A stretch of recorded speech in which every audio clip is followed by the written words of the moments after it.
오늘 부흥에 참여하신 여러분을 축복합니다. 오늘의 말씀은 사무엘상 6장 1절로 12절입니다. 다 같이 합독하겠습니다. 사무엘상 6장 1절로 12절입니다. 읽는 가운데 하나님의 임재가 경험되시기를 축원합니다. 여호와의 궤가 블레셋 사람들의 지방에 있은 지 7달이라. 블레셋 사람들이 대제사장들과 복술자들을 불러서 이르되 우리가 여호와의 궤를 어떻게 할까? 그것을 어떻게 그 있던 곳으로 보낼 것인지 우리에게 가르치라.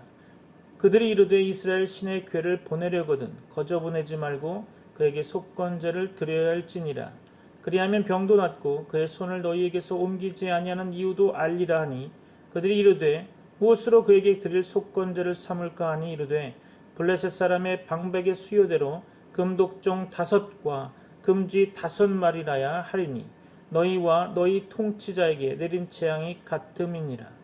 그러므로 너희는 너희의 독한 종기의 형상과 땅을 해롭게 하는 쥐의 형상을 만들어 이스라엘 신께 영광을 돌리라. 그가 혹 그의 손을 너희와 너희의 신들과 너희 땅에서 가볍게 하실까 하노라. 애굽인과 바로가 그들의 마음을 완악하게 한 것 같이 어찌하여 너희가 너희의 마음을 완악하게 하겠느냐. 그가 그들 중에서 재앙을 내린 후에 그들이 백성을 가게 함으로 백성이 떠나지 아니하였느냐. 그러므로 새 수레를 하나 만들고 멍에를 메어보지 아니한 젖나는 소 2마리를 끌어다가 소의 수레를 메우고 그 송아지들은 떼어 집으로 돌려보내고 여호와의 궤를 가져다가 수레에 싣고 속건제로 드릴 금으로 만든 물건들은 상자에 담아 궤 곁에 두고 그것을 보내어 가게 하라 하고 보고 있다가 만일 궤가 그 본 지역 길로 올라가서 벳세메스로 가면 이 큰 재앙은 그가 우리에게 내린 것이요 그렇지 아니하면 우리를 친 것이 그의 손이 아니요 우연히 당한 것인 줄 알리라 하니라. 그 사람들이 그같이 하여 젖나는 소 2를 끌어다가 수레를 메우고 송아지들은 집에 가두고 여호와의 궤와 및 금지와 그들의 독종의 형상을 담은 상자를 수레 위에 실으니 암소가 벳세메스 길로 바로 행하여 대로로 가며 갈 때에 울고 좌우로 치우치지 아니하였고 블레셋 방백들은 벳세메스 경계선까지 따라 가니라. 아멘. 오늘 사무엘상 6장은 이스라엘과의 전쟁에서 법궤를 빼앗아 왔던 블레셋 사람들이 더 이상 견디지 못하고 여호와의 궤를 이스라엘로 되돌려 보내는 광경을 기록하고 있습니다. 법궤를 빼앗아 올 때에 그들은 의기양양했겠죠. 여호와의 궤를 빼앗아 오면서 블레셋 사람들은 그들이 이스라엘과의 전쟁에서 승리했을 뿐만 아니라 이스라엘의 신 여호와 하나님까지도 그들의 신 다곤 앞에 철저히 굴복당했다고 생각했던 것입니다. 참고로 블레셋의 신은 다곤이었죠. 여하간 그들은 여호와의 궤를 그들의 우상 다곤의 신상 앞에 두게 됩니다. 그러나 다곤의 신상이 무너지고 피부병의 일종의 독한 종기가 퍼져 백성들이 죽어가자 그들은 당황하기 시작했죠. 우리가 이스라엘 신의 궤를 어찌하랴 하고 외치면서 그들은 무려 7달 동안이나 하나님의 궤를 이곳저곳으로 옮겨다니며 그 재앙들을 피해보려고 안간힘을 썼습니다. 그들은 법궤를 블레셋 땅 아스돗에서 가드로 또다시 가드에서 에그론으로 성읍마다 옮겨 다녔죠. 그러나 그 재앙은 그치지 않았습니다. 오히려 더욱더 퍼져갈 뿐이었죠. 더 이상 지속되면 블레셋의 모든 백성들이 다 죽어갈 지경이었습니다. 그 고통이 얼마나 심했던지 성경은 그들의 부르짖음이 하늘에 사무쳤다고 기록하고 있습니다. 더 이상 견딜 수 없게 되자 그들은 드디어 법궤를 이스라엘로 돌려보내기로 결정하게 되죠. 그들에게 다른 방법은 없었던 것입니다. 하나님의 궤가 그들의 영토 안에 있는 한 다곤의 신상은 물론 블레셋의 온 백성이 멸절될 것 같기에 돌려보내야 했던 거죠. 블레셋 사람들에게 닥친 환난은 여호와의 궤를 우롱하고 멸시하며 하나님의 백성을 살육하고 핍박한 그들의 죄에 대한 마땅한 심판이었죠. 여호와의 궤를 무조건 이스라엘로 되돌려 보내기로 결정한 것은 그들이 멸시하고 탈취했다고 생각했던 여호와의 영광을 다시 인정하고 그 영광을 하나님께 되돌려 드리는 것이었죠. 그들은 외칩니다. 6장 5절이죠. 이스라엘 신께 영광을 돌리라.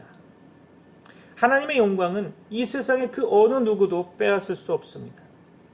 세상의 모든 왕들이라도 이 세상의 어떤 권력도 하나님의 영광을 빼앗아 멸시할 수는 없는 것입니다. 시편 기자는 외칩니다. 시편 2편 1절로 4절이죠.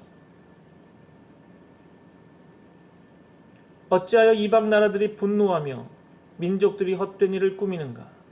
세상의 군왕들이 나서며 관원들이 서로 꾀하여 여호와와 그의 기름 부음 받은 자를 대적하며 우리가 그들의 맨 것을 끊고 그의 결박을 벗어버리자 하는도다. 하늘에 계신 이가 웃으시며 주께서 그들을 비웃으시리로다. 시편 2편 9절로 볼까요? 내가 철장으로 그들을 깨뜨리며 질그릇같이 부수리라 하시도다. 아멘. 블레셋이 어쩔 수 없이 신음하며 외친 것 같이 믿는 사람이든 믿지 않는 사람이든 여호와의 영광을 인정하고 그분께 영광을 돌려드리는 것, 그 길만이 유일한 삶의 길이고 그 길만이 유일한 구원의 길임을 알아야 할 것입니다. 성경은 말합니다. 하박국 2장 14절이죠. 이는 물이 바다를 덮음같이 여호와의 영광을 인정하는 것이 세상에 가득함이니라. 블레셋은 법궤를 돌려보내기로 결정하였지만 그들에게는 여전히 고민이 하나 남아 있었습니다. 즉 어떤 방법으로 법궤를 돌려보낼 것인가 하는 거죠. 어떻게 해야 더 이상 화를 입지 않고 법궤를 안전하게 이스라엘로 돌려보낼 것인가를 놓고 그들은 고심하고 또 고심하게 됩니다. 드디어 그들은 그들의 제사장들과 복술자, 다시 말해서 점치는 자들을 불러서 상의하기 시작합니다. 6장 2절이죠. 우리가 여호와의 궤를 어떻게 할까? 그것을 어떻게 그 있던 곳으로 보낼 것인지 우리에게 가르치라. 블레셋의 복술자들은 여호와의 노여움을 풀고 그 엄중하신 손을 옮기려면 여호와께 속건제를 드려야 한다고 주장하면서 법궤를 거저 보내지 말고 금독종 5과 금쥐 5의 형상을 만들어 예물로 보내라고 권고하게 됩니다. 그것은 그들 나름대로 최선의 성의를 다한 방법이었겠죠. 여기서 잠깐 생각해 볼 것은 블레셋 사람들이 금쥐의 형상을 예물로 만든 것으로 보아 그들이 겪었던 독한 종기는 아마도 쥐로 인해서 파급된 전염병이었을 것이라고 학자들은 추정하고 있습니다. 여하간 금은 최고의 가치를 지닌 예물이죠. 근데 여기서 5이라고 하는 것은 무슨 의미를 가질까? 블레셋의 모든 방백과 5 성읍, 다시 말해서 아스돗, 가사, 아스글론, 가드, 에그론, 곧 모든 백성을 상징한다고 볼 수 있겠죠. 한편으로 하나님을 두려워하면서도 다른 한편으로는 하나님과 하나님의 백성 이스라엘에 대해 전의를 불태웠던 블레셋은 이제 전능하신 여호와 하나님 앞에 철저하게 복종하고 있습니다. 애초부터 그들에게 필요했던 것은 여호와 하나님과 대적하여 싸우려는 교만과 만용이 아니라 오직 하나님께 온전하게 순복하여 영광을 돌리는 순전한 마음이었던 거죠. 드디어 그들은 법궤와 함께 그들이 준비한 예물을 새 수레에 싣고 아직 멍에 메어보지 아니한 젖소 2를 끌어다가 그 수레를 메워 이스라엘 땅으로 향하게 하였습니다. 흥미로운 것은 블레셋의 복술자들은 바로와 애굽 사람들이 마음을 완악해 하여 하나님 앞에서 재앙을 자초했던 것을 기억했던 것입니다. 그리고 그것을 경계 삼아 하나님 앞에서 결단코 마음을 강팍해 하지 말라고 블레셋 백성들에게 충고하고 있는 거죠. 10가지 재앙 끝에 혼쭐이 난 애굽 왕 바로가 종국에는 이스라엘을 속히 내보내려고 서둘렀던 것처럼 블레셋도 이제는 어서 빨리 법궤를 이스라엘로 되돌려 보내라고 안간힘을 쓰고 있었던 것입니다. 애굽이 하나님의 백성을 붙잡아 놓을 수 없었던 것처럼 블레셋도 하나님의 영광을 붙잡아 놓을 수는 없었겠죠. 무덤이 우리 주 예수 그리스도를 붙잡아 놓을 수 없었던 것처럼 사단의 세력이 하나님의 영광을 붙잡아 놓을 수는 없는 것입니다. 이 세상 권력이, 불신 세상이 하나님의 백성을 결박할 수는 없습니다. 법궤를 돌려보내면서도 블레셋 사람들은 끝까지 하나님을 시험코자 했죠. 그들은 멍에를 메어본 경험이 없는 젖소 2마리를, 그것도 아주 비정하게 송아지들을 그 어미에게서 떼어낸 채 수레를 끌게 만들었던 것입니다. 멍에를 메어본 적이 없는 소는 수레를 능숙하게 끌지 못할 것이라고 그들은 생각했던 거죠. 더구나 젖소에게서 그 새끼 송아지를 떼어놓았으니 젖소는 심리적으로 무척 격앙되고 흥분되어 차분하게 제 길로 가지 못하겠죠. 그것이 일반적인 사람들의 생각입니다. 그런 젖소 2마리가 나란히 보조를 맞추어 바로 행하기는 거의 불가능할 것이라고 그들은 생각했겠죠. 그러면서도 그들은 소가 수레를 끌고 똑바로 벳세메스로 가면 여호와의 권능을 인정하겠지만, 만일 그렇지 않으면 그들의 재앙이 하나님과는 상관없이 우연하게 일어난 것이라고 치부하기로 정하였던 것입니다. 그것은 매우 간교한 시험이었죠. 어쩔 수 없이 여호와의 권능을 인정하면서도 그들은 끝까지 하나님을 시험하였습니다. 한편으로 여호와 하나님께 영광을 되돌려 드리면 그가 혹 그의 손을 너희와 너희의 신들과 너희 땅에서 가볍게 하실까 하노라 하고 기대하면서도 다른 한편 그들은 끝까지 하나님을 불신했던 거죠. 그들의 속마음은 이번에도 여호와의 권능이 무너지기를 바라는 것이었습니다. 진실로 그들이 원했던 것은 여호와가 무력한 존재라는 사실을 증명하는 것이었겠죠. 이것이 하나님 없는 사람들의 삶이며 불신 세상인 것입니다. 하나님을 조롱하고 시험하면서 그들은 한편으로 두려워하고 또 다른 한편으로는 하나님의 영광이 땅에 떨어지기를 기대했던 것입니다.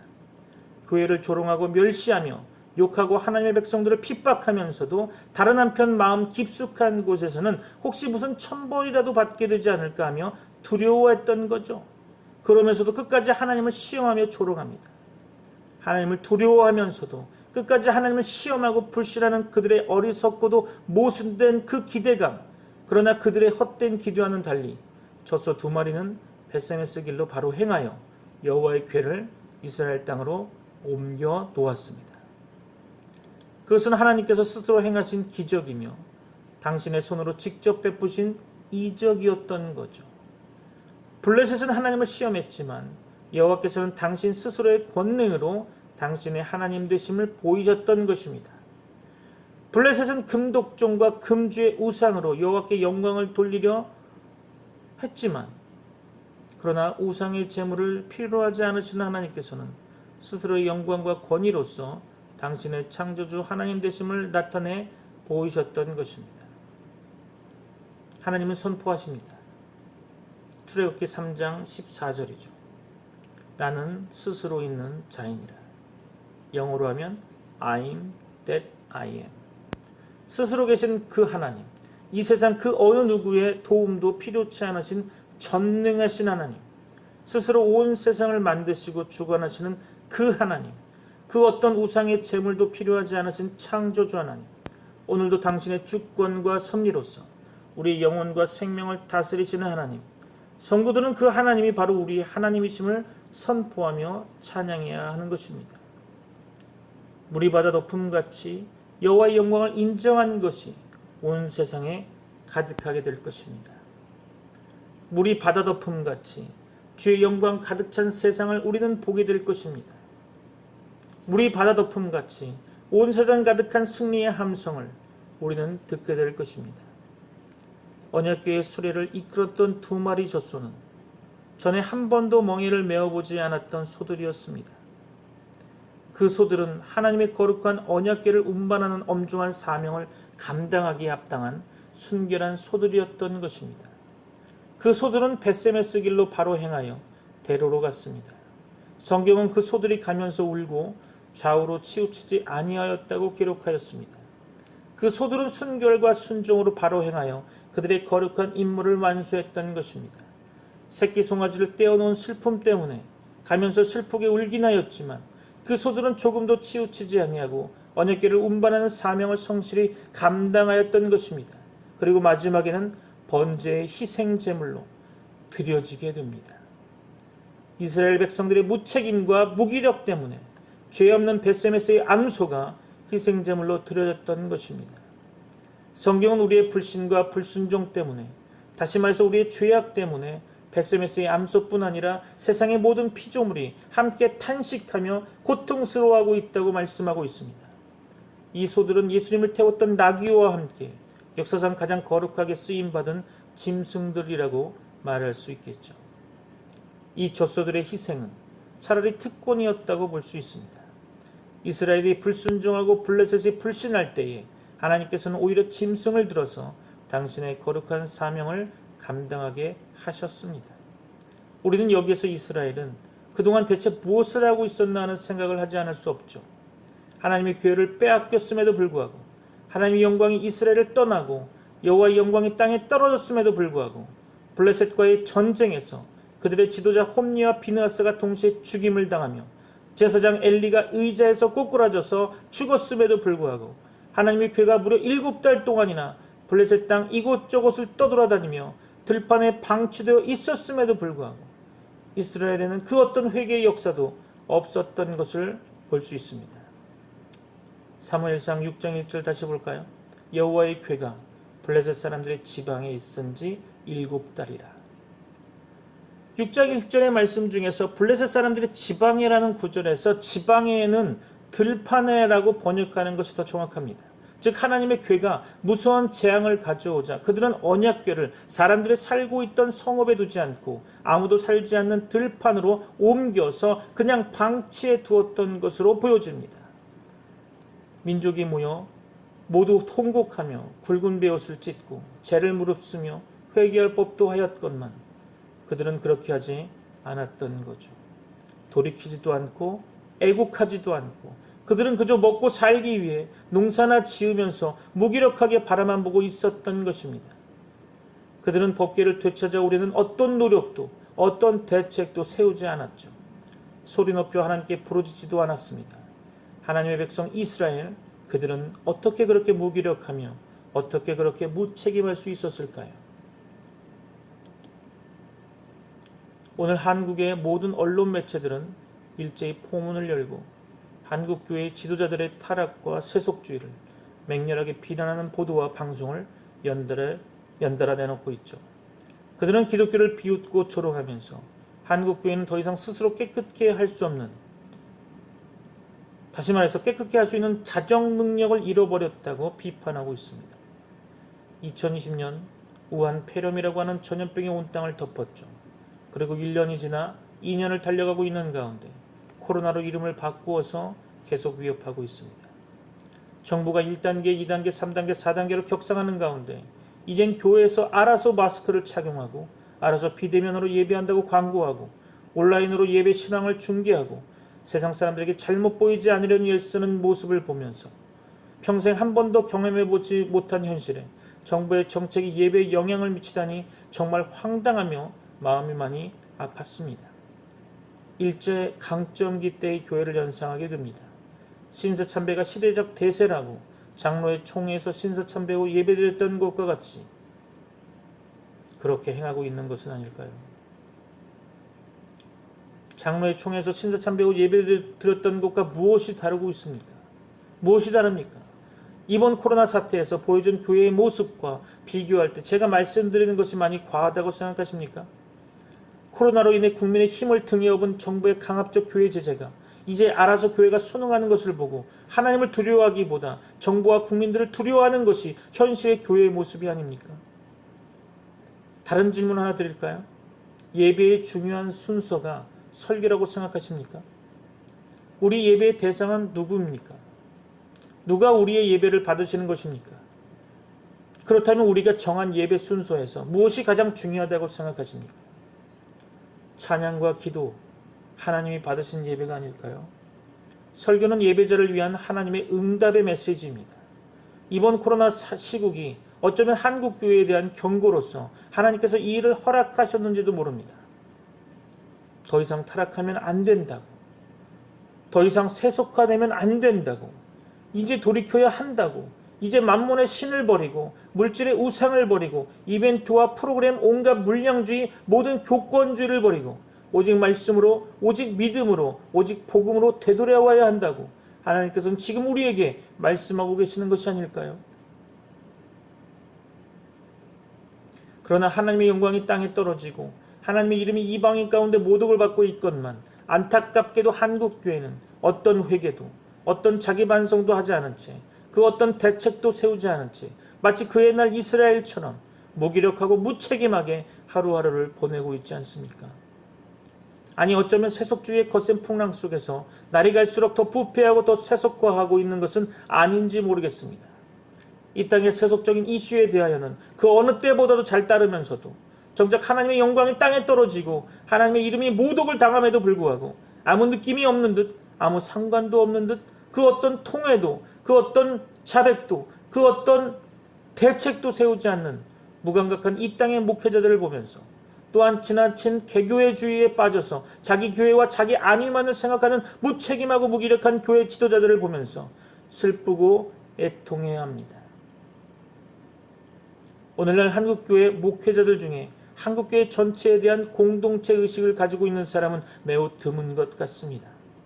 대부분 담임 목사들의 유일한 관심은 자기의 목회 영역을 사수하며 자리를 보존하는 것 아닙니까? 자기의 영향력을 극대화하며 자기 이름을 높이고 자기 이익을 챙기는 것이 아닙니까? 불행하게도 그들은 말씀을 묵상하며 연구하지 않는 듯합니다. 복음이 복음답게 선포되는 것도 원치 않는 것 같습니다. 진정한 부흥을 그들은 원하지 않는 듯합니다. 복음이 바르게 선포되면 자기의 위치가 흔들릴 수도 있다고 생각하기 때문이 아닐까요? 부교역자들은 어떻습니까? 21년간 저는 부교역자 생활을 하면서 느낀 것인데요. 대부분의 부교역자들은 담임 목사의 눈치를 살피며 담임 목사 눈밖에 나지 않기 위해 전전긍긍하게 되죠. 비굴하게 자리 지키기에 급급해서 때로 영혼을 팔기도 합니다. 부교육자들의 최대 관심사는 어떻게 하면 자기도 외관상 번듯해 보이는 교회의 담임이 될 수 있을까 하는 거죠. 많은 부교육자들이 자기 교회 담임 목사의 문제점을 비판하면서 실상은 그가 비난하고 있는 그 담임 목사님처럼 되기 위해 동분서주하고 있는 것도 보았습니다. 그리고 담임 목사가 되면 그 악습을 그대로 되풀이하며 증폭시키게 되죠. 복음의 권세를 잃어버린 교회, 십자가의 능력이 나타나지 않는 교회, 이것이 한국교회의 현주소라는 사실 앞에 우리는 스스로 소스라치게 놀랍고 황당하며 당황하며 슬퍼해야 할 것입니다. 이것은 너무나 부끄럽고 통탄할 일이 아닙니까? 우리 신앙 선배들의 순교의 피를 헛되게 하는 일이 아니겠습니까? 하나님께서 얼마나 안타까워하시겠습니까? 얼마나 가슴 아파하실까요? 우리가 회개하기를, 우리가 돌이키기를, 아버지의 영광이 회복되기를, 주의 임재가 회복되기를 하나님께서는 얼마나 기다리고 계실까요? 마땅히 빛이어야 할 교회가 어둠이 되어가는 현실 속에서, 그리고 그 어두움을 고발하는 이 땅의 목소리를 한국교회는 언제까지 외면할 것입니까?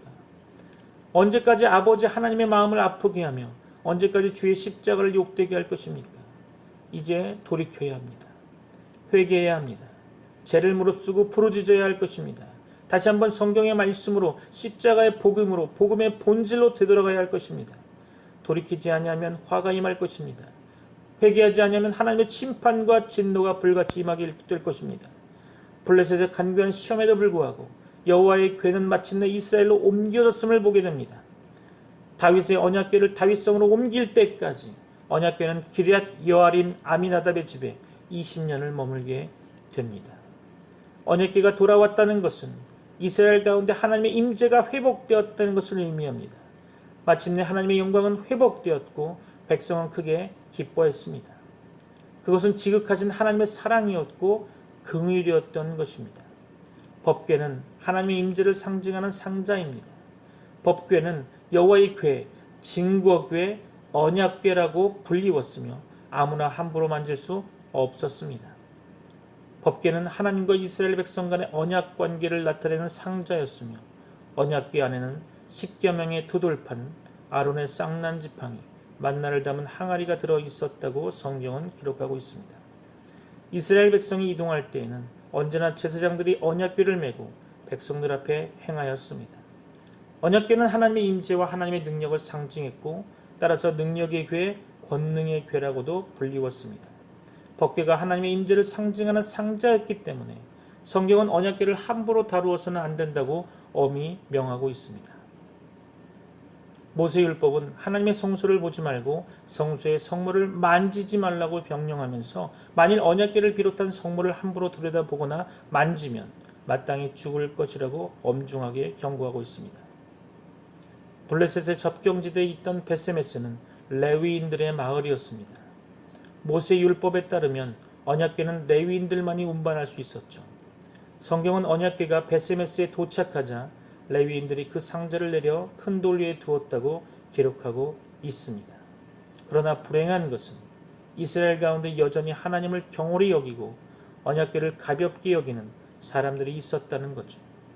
베세메스 사람들이 율법의 명령을 지키지 않고 함부로 여호와의 궤를 들여다보자 여호와께서는 크게 진노하셔서 그들을 쳐서 죽이셨습니다. 그것은 언약궤를 가볍게 여겨 블레셋에 빼앗겼던 이스라엘이 아직도 경책을 받지 못하고 여전히 언약궤를 경홀히 여기는 것에 대한 하나님의 엄중한 징벌이라고 보여집니다. 다시는 여호와를 경홀히 여기지 않도록 오직 여호와의 임재를 두렵고 떨림으로 경건하고 거룩하게 받으라는 하나님의 경고가 아닐까요? 하나님의 어미하신 진노 앞에서 그들은 애국하며 부르짖었습니다. 이 거룩하신 하나님 여호와 앞에 누가 능히 서리요? 시편 기자는 외칩니다. 시편 130편 3절이죠. 여호와여 주께서 죄악을 지켜보실진대 주여 누가 서리이까? 시편 76편 7절입니다. 주께서는 경외 받을 이시니 주께서 한번 노하실 때 누가 주의 목전에 서리이까? 오늘날에도 하나님의 성전을 경홀히 여기는 자들이 있습니다. 하나님의 교회를 욕되게 하는 자들이 있습니다. 하나님의 이름을 만홀히 여기고 하나님의 교회를 함부로 욕하며 하나님의 사람들을 업신여기는 자들이 있습니다. 하나님의 교회가 마치 자기 것인 양 온갖 횡포와 만행을 부리는 자들도 있습니다. 하나님의 이름이 모독을 받도록 만드는 자들 또한 있습니다. 하나님께서는 그들의 죄악을 지켜보고 계십니다. 심판의 때를 기다리고 계십니다. 다곤의 신상을 치시고 독한 종기로 블레셋 심판하신 하나님의 손이 엄중하게 임하게 될 것입니다. 하나님 앞에 설 수 있는 다른 길은 없습니다. 하나님 앞에 서는 길은 오직 하나, 믿음과 겸손, 거룩과 경건뿐입니다. 미가 선지자는 선포합니다. 미가서 6장 8절이죠. 사람아 주께서 선한 것이 무엇임을 내게 보이셨나니 여호와께서 내게 구하시는 것은 오직 정의를 행하며 인자를 사랑하며 겸손하게 네 하나님과 함께 행하는 것이 아니냐. 아멘. 언약궤가 돌아오고 하나님의 임재가 회복되기까지 우리에게 희망은 없습니다. 하나님의 영광, 그 임재의 회복, 그것이 한국교회의 소망의 유일한 근거입니다.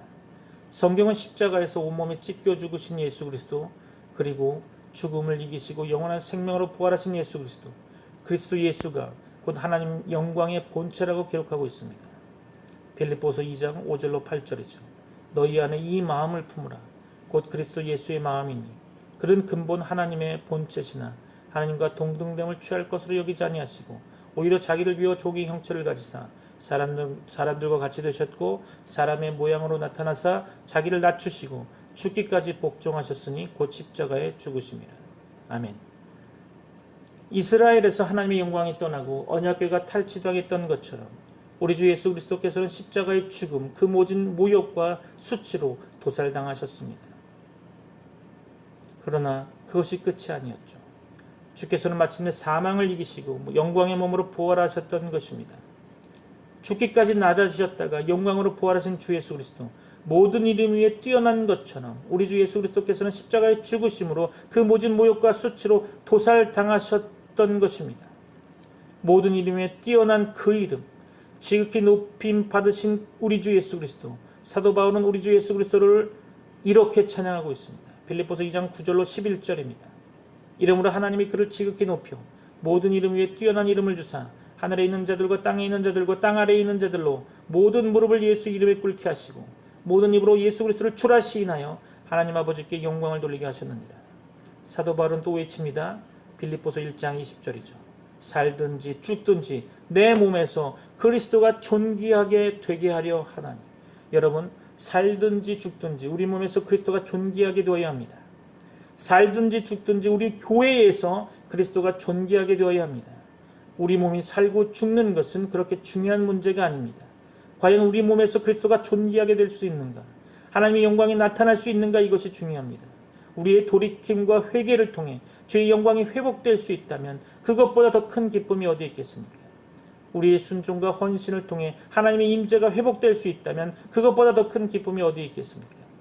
하나님의 영광 예수 그리스도 우리 주의 십자가 앞에 무릎 꿇고 그에게 영광을 돌림으로 하나님의 임재의 회복, 잃어버린 언약궤를 다시 찾는 한국 교회와 성도님들 되시기를 주님의 이름으로 축복합니다. 기도하겠습니다. 이제는 우리 주 예수 그리스도의 은혜와 하나님의 사랑과 성령님의 교통하심이 오늘 부흥회 가운데 참석한 모든 성도들과 세계 열방의 주의 백성들에게 이제부터 영원까지 함께 있을지어다. 아멘. May the grace of the Lord Jesus Christ and the love of God and the fellowship of the Holy Spirit be with you all. Amen.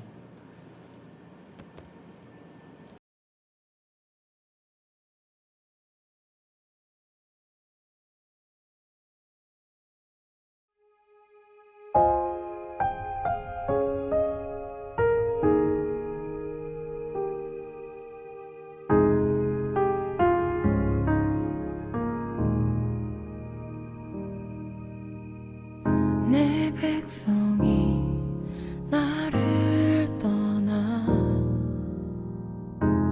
돌아섰지